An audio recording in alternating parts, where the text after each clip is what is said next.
Sinbad Upseller. Let's go, Dayoung Read! You're ready? I'm ready. Let's go, go! Hello, I'm Dayoung Read. Today's story is The Adventures of Sinbad the Sailor.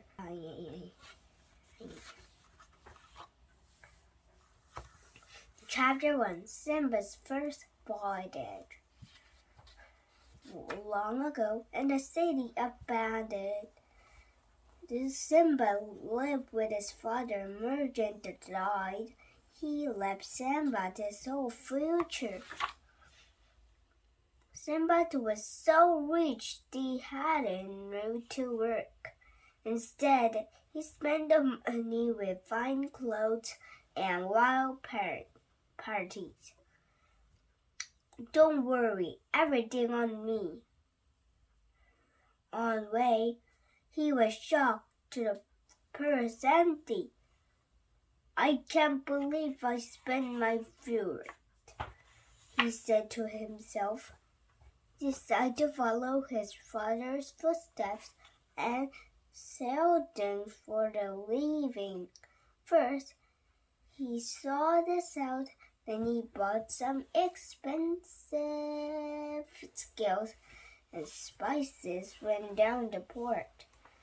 We sailed Barca, then out to the sea. A group of man shells were busy lowering the ship. They invited Simba to join them. He jumped on board. After a week in the sea, they dropped an anchor be a sandy island. After a fire, when the ground began to tremble, this island is moving. It's not an island. We are the whale, cried the captain, swam to the ship. The others sprung into the sea, and whale flipped his tail and dived underwater. Many men drowned. But Simba was lucky. He clung into a wooden chest and floated through the night.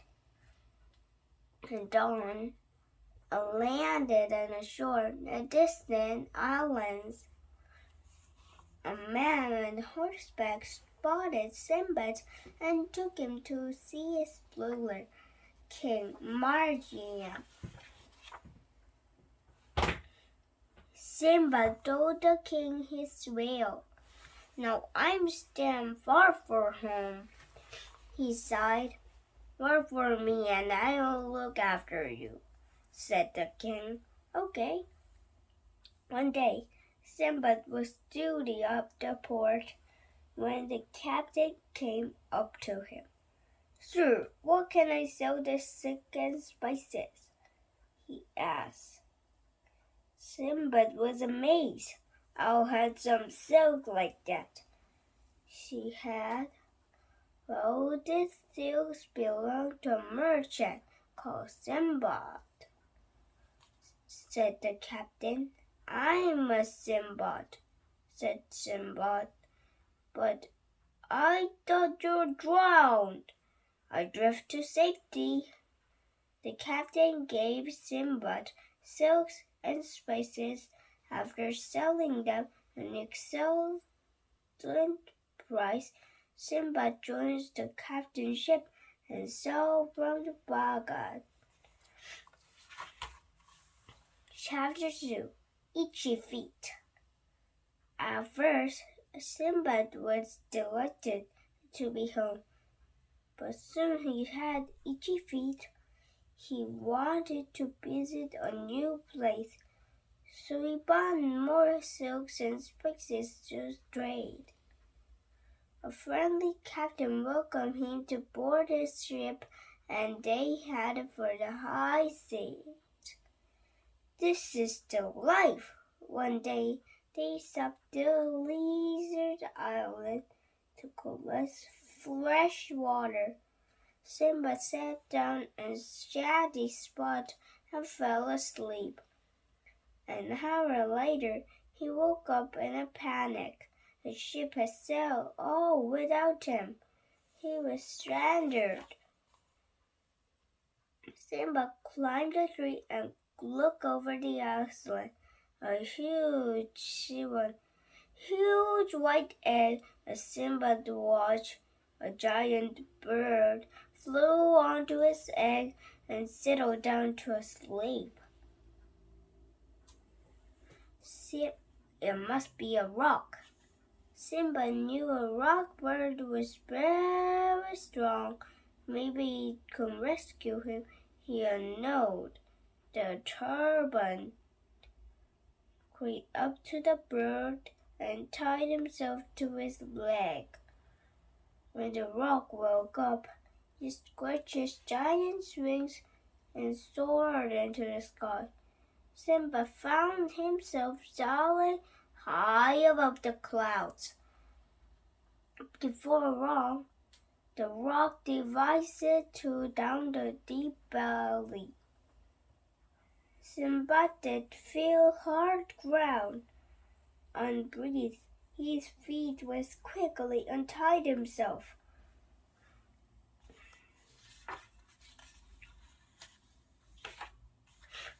The rock caught the ship as clouds flew away. Simba started the fuel at the step. Sailed berry, it was swarming with snakes, which steered over at the ship, and Simba noticed the ground started from jewels. He was stuffing some of his pockets when he saw a vicious snake eyeing him hungry. Simba ducked down. How could he escape? Seeing his rock sailing overhead gave him an idea. Quickly, he tied himself to the ship and waited. In no time, a rock swooped down and grabbed the ship and its claws. It flew out to the village and Simba trailing below. A rock landed to a cliff. It was about to eat the ship, but when a group of men charged at the bird, scaring it away, "Brother," said one, "no jewels in the ship's wool." And they spotted Sinbad. He escaped from the snake belly and amazed him. In return for some jewels, he put other ship upon a bandit. Chapter 3. A Greedy Giant. Once more, Sinbad was delighted to be home. But this time, he didn't last long. He dreaded a bag of jewels for silks and spices to sell. This third journey was well on land. As in sight is a bunch of short, ugly, and very hairy men ambushed the ship. One by one, the hairy men drew the man-chaps to the overboard. They sailed away. "How dare you take our ship?" A miserable man-chant were washed to the beach.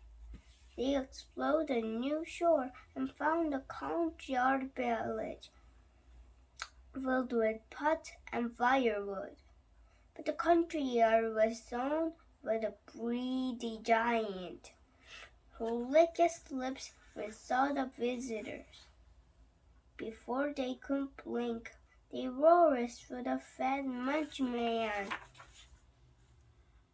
After supper, the giant fell asleep across the only exit. "Don't worry," whispered Sinbad. "When he leaves, we take his firewood and make a raft to can of sheep." At dawn, the giant woke up, leaped himself to his feet, and left. The man hurried to the beach when they tied the firewood together with the vines. As they pushed up the shore, they had a big splash. The angry giant was pelting a raft with rocks. Seconds later, a rock smashed to the raft to pieces. Ah!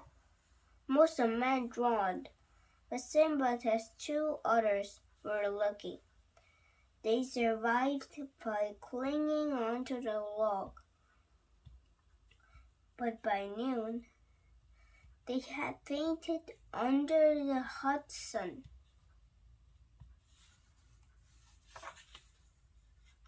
The next thing they knew, they had drifted into the strong beach, and a huge snake had would itself twined around them. Its mouth wild and showed. Simba's two friends, maybe I'm too sneaky. Simba didn't dare more move until the snake had stitched off. He gazed out to the sea, panting for a new ship to abide.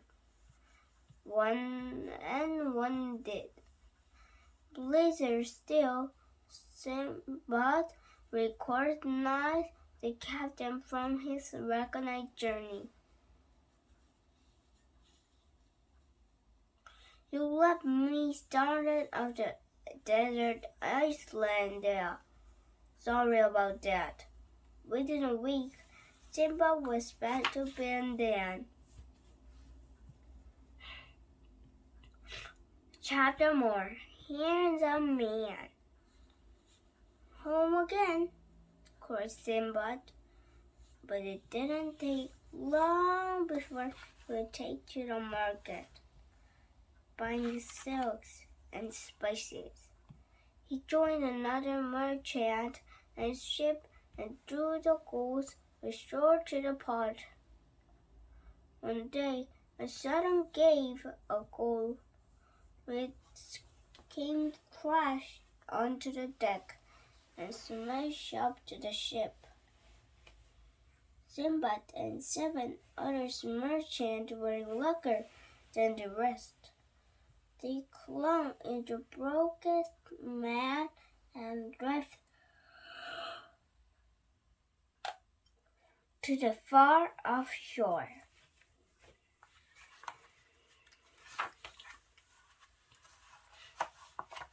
Some Islander found the man and took him to the king. Welcome, said the king. Please join us for a feast. Yum! They were all starving except for Sinbad. He just watched the others gobble down the food. So his holder, the hungry man, turned into slurping, glaring animals. Stop eating! Sinbad cried, but the man was no longer understood him. As the lancer rounded up his Sinbad friends, they herded them together at the door.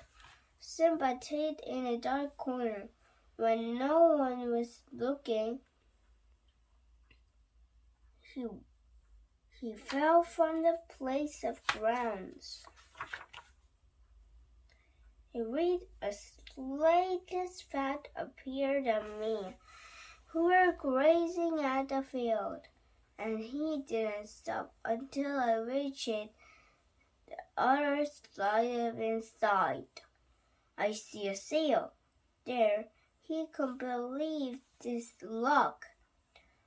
A ship was relieving his luck.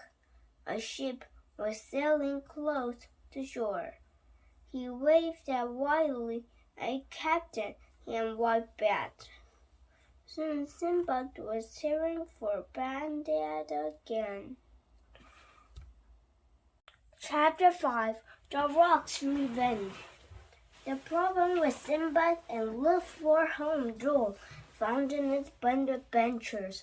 One morning, he saw a beautiful new ship at the port and decided to buy it. The Lord and ship with skills and spices. Here the eager crew would sail. They came an island with rocks egg, but the sailors crawled and went to see the egg. He threw some stones and how it was. 50 seconds later, it cracked. Fools! Cried Sinbad. The mother rock will want revenge.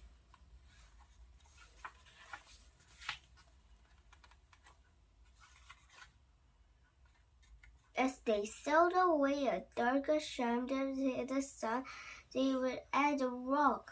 She dropped a miserable boulder, and ship at all. The Simba was preceded in the sea. Yet again, Simba was saved this time. He was swept a leafy island. As they passed the water of the stream, he saw a sad troll. What's wrong? Simba helped the troll cross the stream, but the troll was so refused to get down from Simba's soldiers. It just tied its grip around the neck. For days, Simba was the troll's poisoner. He carried it everywhere until he was exhausted.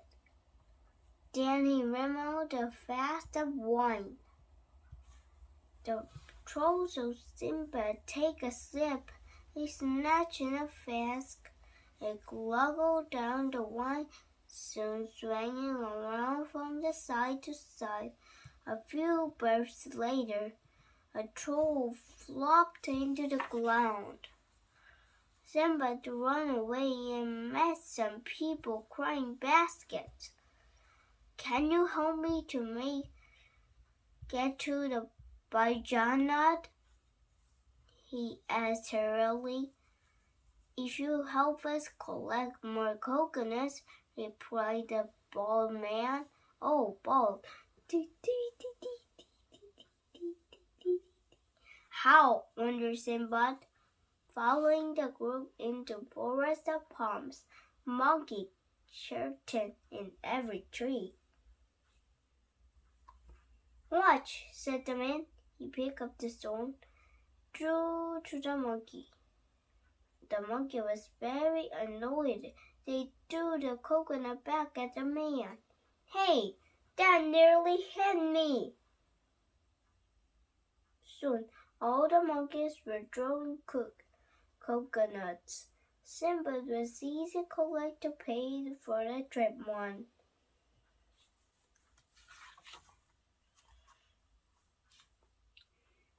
Chapter 6. Risking the River. From the wild, Simba was happy to simply amaze from at home.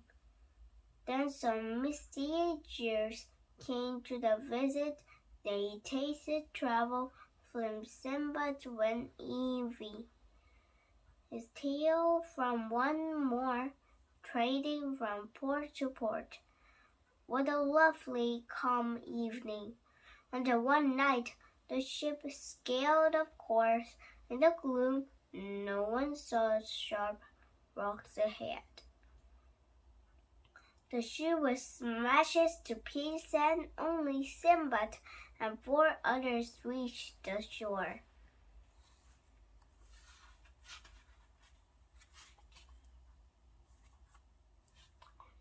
They reached from the Carry Island, top and to bottom, and found nothing but rocks. The water, one by one, the men started to death. Help! I'll be next. Before next, Simba was only man left. He sat a river filling a very alone. Then noticed something strange. The river was floating into the cave, not out to sea. Simba has an idea. I'll make a raft, he thought. I hope river leads me to some food. A riverbed sparkled with jewels, so he took few handfuls before floating off. A raft was scanned and cave was spanned up. Hurrying through darkness, all Sinbad could hear was the whoosh of water, and his luck finally ran out. The next thing he knew, the lion on the sunny bank. He looked up to the bunch of crows gathered around him. He is alive, he is rich. A local man, a merchant, gave Simba some food and returned the several jewels. Sent him a ship of Bagand. Chapter 7. The Final Bondage. Back home, Simba Jules brought him all kinds of treats. But guess what? Simba still wasn't content. Soon I'll be too old to travel, he thought.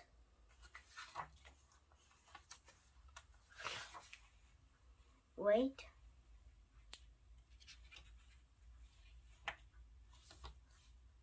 So we sat down a field of journey. He was so aboard the Manchu chief, the China Sea of a terrible storm blew up. A monster whale surged up through the waves. As it got closer, it opened and received jaws and swallowed the ship in one gulp. Luckily, Simba managed to jump overboard just in time. The storm died just down, and once again he defied to see the strange shore. As he wandered through an exploding forest, when he found a river floating into the cave. Aha! I'll build another raft, thought Simba.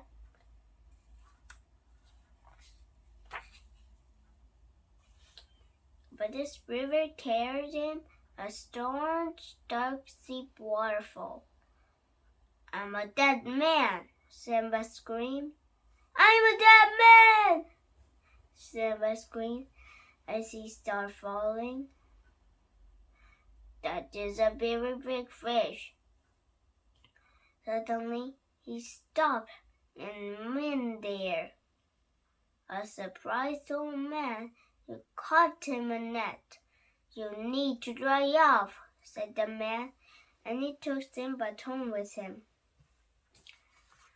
An old man asked his daughter Maria to fetch some clothes.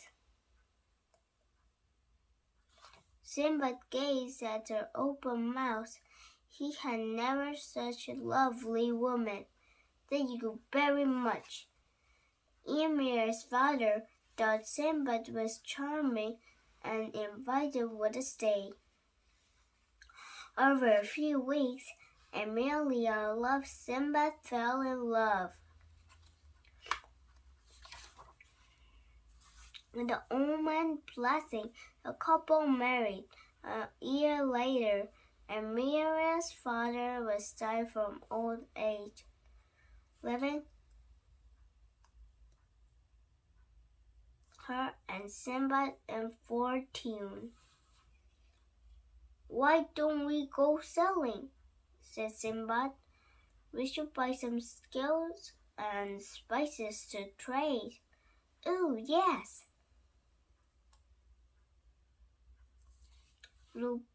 replied Emilia, who had always wanted to travel.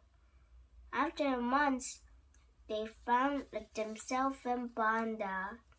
What a gorgeous city, says Emilia, isn't it?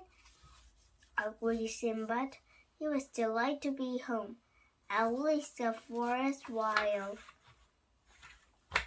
Thank you for reading me today. Bye! See you next time!